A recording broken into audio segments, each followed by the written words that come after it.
Hey y'all, I'm Sam Butler, the sports editor at the Auburn Plainsman, joined by Evan McCullers, assistant sports editor, like always.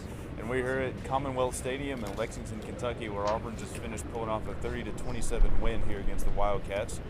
Pretty good win. Offense really started to step up today. They came out really hot in the first quarter. They kind of simmered down there in the third quarter, but in the fourth quarter they put together a really strong touchdown drive to put two scores in between them and Kentucky. And the defense came through in the clutch there at the end.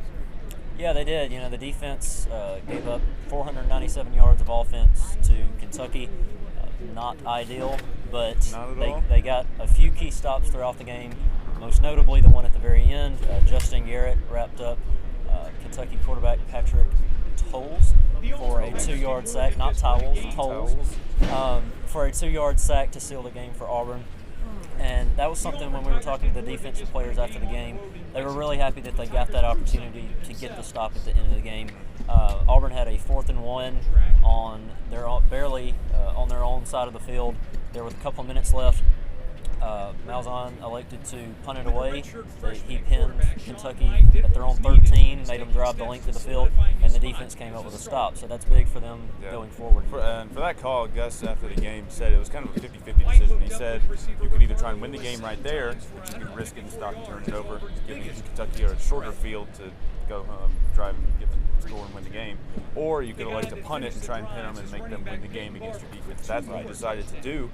And the defense stepped up. We haven't seen that much from the Auburn defense so far, but they stepped up when it counts. And I think that's a pretty big boost going forward, I guess you could say. Yeah, definitely. And I know a lot of fans weren't happy with that call, but when you're in that situation and you're basically going to give them, if you don't get it, the ball in field goal range or maybe 10 yards out of field goal range, something like that, I think that's a good call. You know, you punt it away, you give them, I believe they had to go 87 yards if they were going to score and win the game.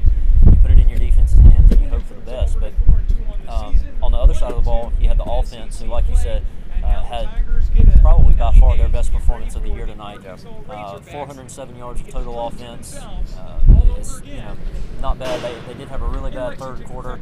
Only had, I believe, 13 yards of total offense then. But really came out hot in the first half, and that was enough to kind of. They only had one second-half touchdown, but the work they did in the first half was enough to hold on. Yeah, one guy that really stepped up tonight was Ricardo Lewis.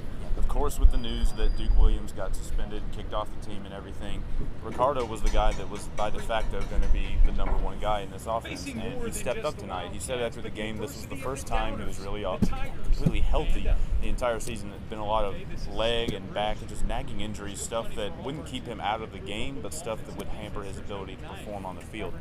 But him and Sean completed a lot of passes tonight. I think Ricardo had 5 catches for 114 yards in the first quarter. He kind of slowed down the rest of the game. The offense kind of veered away from that a little bit. But that's his best game of the season and probably his career. Yeah, still a career high. And, that's something you really got to look for going forward. Auburn needed, as you said, everything that happened with Duke. They needed that wide receiver one to step up. And Ricardo did that tonight. He's been Auburn's best wide receiver production-wise for the entire year so far. But now officially, with Duke gone, he really steps into that number one role, and he and Sean are going to have some good chemistry going forward because these better defenses you're going to start facing in SEC play down the stretch. You're going to have to be two-dimensional, and I think we saw the beginning of that tonight. Even though another guy that had another good game was Peyton Barber, he continues to churn out good games.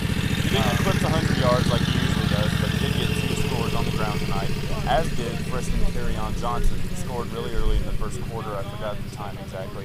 But that's his first touchdown of his career in college or in Auburn or anything. And he was really excited about it after the game. He just lit up, had this huge smile on his face. And like I said, if you listen to our podcast, I said earlier this week that I think he has the chance to become one of the better Auburn running backs while he's here.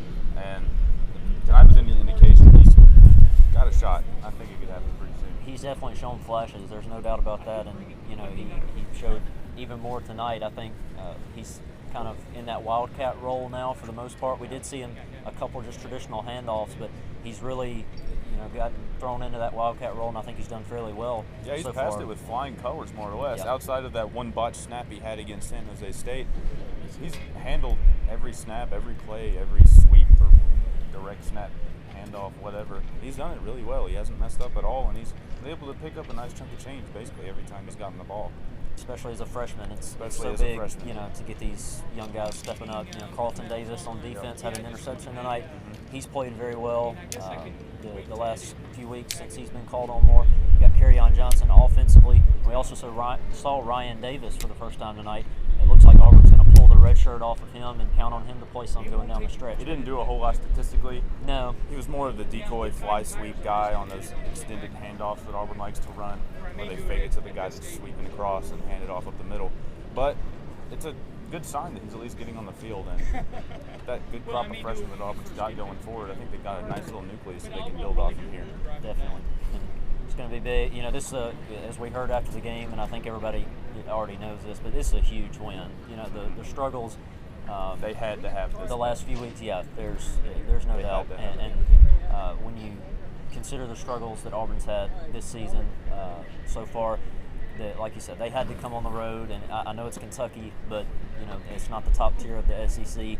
But a win is a win, especially on a Thursday night in this type of environment, which was loud. You know, we got down here in the fourth quarter, and this crowd was into it. They were making some noise. So to come in here on the road on a Thursday night in a crazy environment and get a win, I think you got to take that and you go home and you get ready for Arkansas. Yeah, Auburn's got a few extra days off to prepare for Arkansas next Saturday, and we will be heading up to Fayetteville like always, and we will see you guys there.